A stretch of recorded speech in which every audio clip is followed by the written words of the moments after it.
After the portable breathing air supply unit with compressor is brought to the designated area, ensure that the wheel locks of the carrier trolley are active to prevent unwanted movement and create a safe working environment. Before starting the compressors on the unit, check the pressure gauge to ensure the tank pressure is at 0 bar.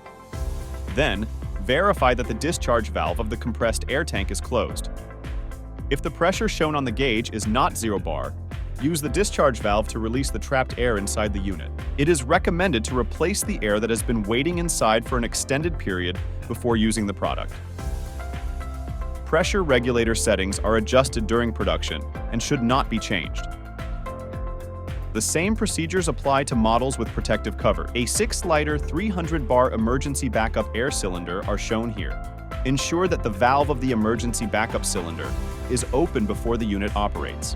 Check the pressure gauge to confirm the emergency backup cylinder is fully pressurized. Couplings on the anti-static air hose are shown here. Air hoses go with the user to their intended destination. Unlock the clamps of the electrical panel on the unit.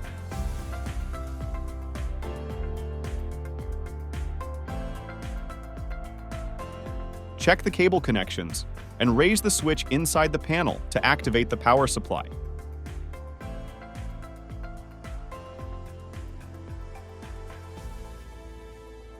Securely close the panel cover with the clamps. Turn the key on the panel to the right to start the unit. Under no circumstances should the panel cover be opened while the unit is operating. Air from the pressurized air tank passes through various filters to become breathable air and is transferred to the air hoses in a clean manner. In the event of any unexpected power outage, or if there's insufficient air in the pressurized air tank for any reason, the emergency backup cylinder activates, and the warning whistle sounds an alert to notify users.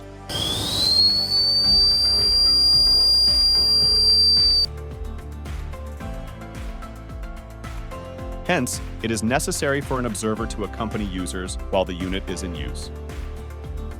Bags are available for hygienic storage of face masks that the user will wear on their face.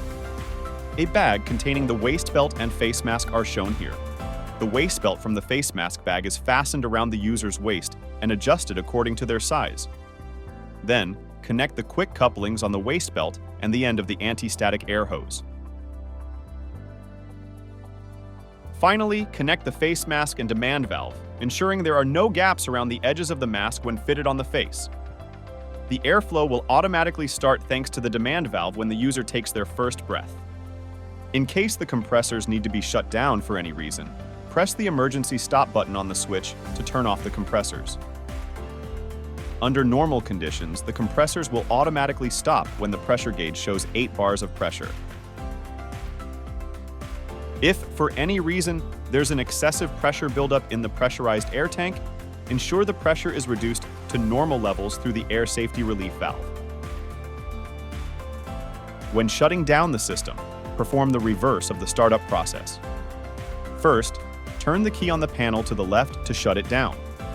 Then, lower the switch inside the panel to cut the power supply and close the panel cover again. Unplug the unit's power supply and take necessary precautions to prevent dust accumulation on the unit.